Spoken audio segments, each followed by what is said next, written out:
She walked in like a headline waiting to happen. Meghan Markle, the Duchess turned Hollywood dreamer, floating into the Balenciaga show as if the lights had been hung just for her.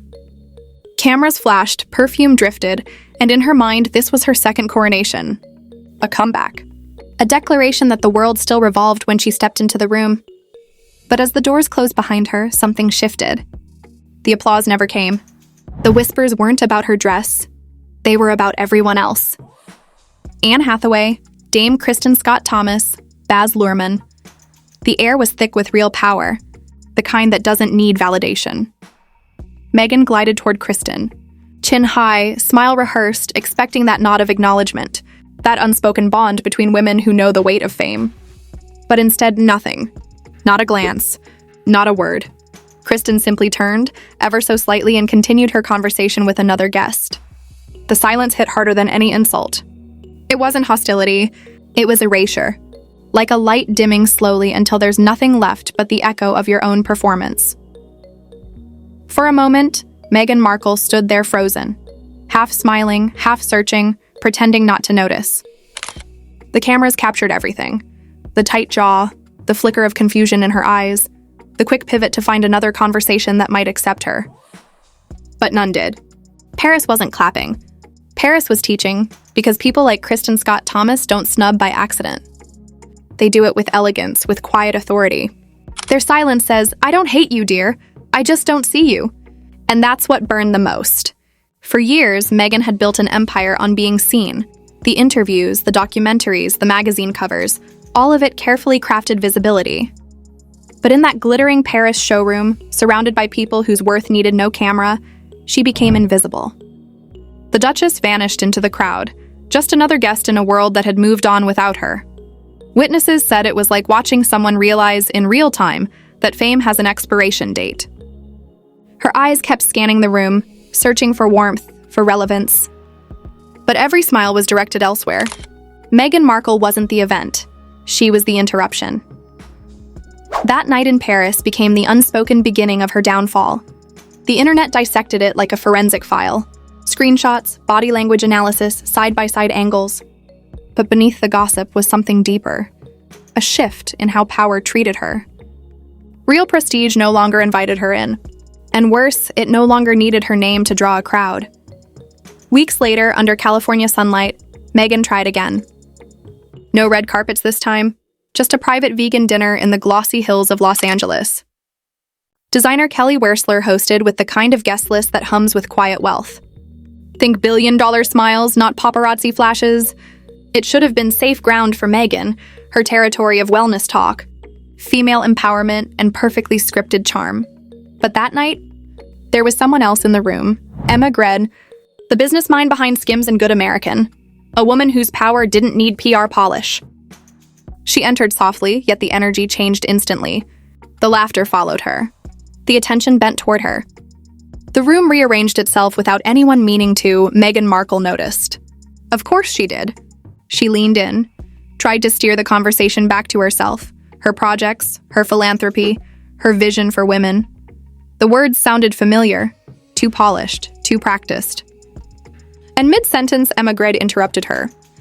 Not with rudeness and with calm, natural authority. The kind that doesn't compete. It just commands. The table shifted again. Meghan's charm suddenly felt rehearsed beside Emma's effortless presence. By dessert, Meghan was smiling a little tighter, laughing a little louder, fighting invisibility all over again. She didn't know it yet, but that dinner would haunt her in the weeks to come. Because soon after, the announcement dropped like a royal thunderclap. Emma Grede had been appointed as the new U.S. ambassador for King Charles's foundation.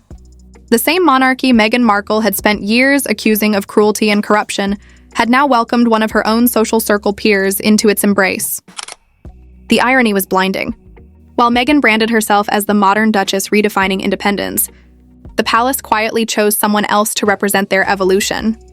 Sources said Meghan was thrilled for Emma, but those close to her told a different story. The tone behind her public words didn't match the reality behind closed doors. Because this wasn't just another appointment, it was a mirror. A reflection of everything Meghan had lost: influence, credibility, access. The monarchy had replaced her without ever mentioning her name, and what stung most was how easily it happened. No campaign, no scandal, no confrontation, just quiet substitution. Emma Grede embodied what Meghan once pretended to be: respected, uncontroversial, effortlessly modern. While Meghan chased the light, Emma became it. The dinner, the silence, the headlines, it all began to tell the same story. Meghan Markle was no longer the disruptor. She was the lesson. Paris ignored her. Hollywood outshone her, and now the crown had outgrown her. Behind her California smile, insiders whispered that she knew it too. That she had begun to feel the distance, the growing gap between who she wanted to be and who the world now saw. Every appearance became a test, every photo an attempt to prove she still mattered. But the more she tried, the less they looked. Because once the world stops listening, there's no PR strategy strong enough to bring it back. And deep down, somewhere behind that polished grin, Meghan Markle understood the cruel truth. The same spotlight that once made her untouchable was now the very thing exposing her fade. The glow that once surrounded Meghan Markle had begun to flicker. And in that fading light, you could almost see the realization settle in. The world wasn't orbiting around her anymore. The fame that once followed her like a crown had become a shadow she couldn't outrun. Behind every polished smile, there was calculation, a constant awareness that the magic was slipping. In Los Angeles, she still moved like a duchess, but the room no longer bent to her presence. She could feel it in every handshake, every forced laugh, every quiet pause that used to belong to her. Meanwhile, across the ocean, the palace she once left behind was stirring again. King Charles, patient, measured, quietly ruthless, had begun considering something the world thought unthinkable.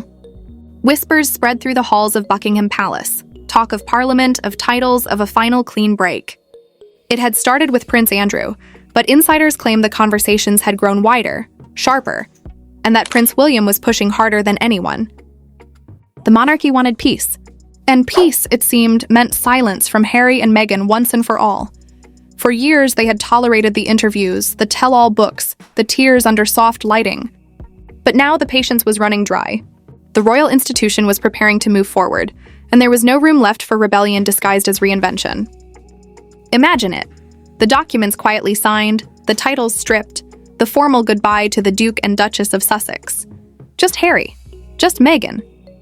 Two people in California fighting to keep their relevance alive as the world that made them royalty quietly erased their names. Sources close to Meghan Markle say she didn't see it coming.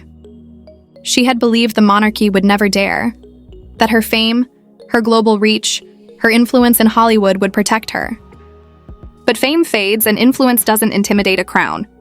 As word began to spread, those same Hollywood circles that once courted her started keeping their distance. Invitations grew fewer. Endorsements paused. Projects stalled. The Duchess who once dominated the conversation was becoming background noise. And then there was Prince Harry, no longer the rebel prince, not quite the Hollywood husband. Insiders whispered that he had grown quiet, introspective, almost weary. Friends described him sitting in Montecito, scrolling through clips of his wife being ignored at the Balenciaga show, being overshadowed at dinners, being replaced in the headlines. For the first time in years, he didn't look angry. He looked relieved. Someone else was carrying the chaos now. Someone else was the spectacle. Their marriage, once painted as the world's most romantic rebellion, now looked like a partnership of necessity. Meetings, photo ops, coordinated outfits, but little laughter, little warmth. Every move felt rehearsed. Every smile approved by a publicist before it reached the cameras. The fairy tale had become a business plan. And the man who gave up everything, his family, his country, his title, now found himself wondering what it had all been for. Those who know Prince Harry say he's been struggling with his reflection, literally. Fixated on aging, on the thinning hair, on the image the world still expects him to live up to. It's a quiet kind of tragedy. A man who once broke free now finds himself trapped again, this time by Hollywood's mirror. The more they chase happiness, the more it drifts. Meanwhile, Meghan Markle continues to pose, to perform, to project the image of control. But behind every carefully lit photo and every new empowerment announcement, the cracks show. The once commanding voice now sounds like echo. The once commanding presence now feels rehearsed. And the people who once cheered her on, even they seem unsure whether to keep watching. It's ironic, isn't it? The woman who fought so hard to control her narrative is now being rewritten by silence. Kristen Scott Thomas's snub in Paris wasn't just a passing moment. It was a warning. The kind of quiet dismissal that says, your relevance has an expiration date. Emma Greed's effortless rise wasn't a coincidence. It was a reflection of how real power behaves. It doesn't need to announce itself. It doesn't need to compete. It simply exists and the world follows. And so, from Paris runways to California dinner tables, Meghan Markle's story keeps looping back to the same haunting truth, that the spotlight she chased has learned to live without her. The monarchy she rejected has moved on. Hollywood has found fresher faces. And the internet that once worshipped her now scrolls past without stopping. Somewhere in Montecito, maybe late at night, maybe when the house is quiet, she must feel it. That soft ache of invisibility. Once upon a time, a whole world turned when she entered a room. Now the rooms don't pause. The smiles don't shift. The air doesn't change. She's still picture perfect, still glowing, still trying. But the applause is gone, and that's the cruelest twist of all. Fame doesn't die with noise. It dies in silence. Slowly. Gracefully. Like a candle that keeps burning even after everyone's left the room. So what's left for Meghan Markle now? Maybe just reflection. Maybe the uncomfortable truth that the world doesn't owe her its attention anymore.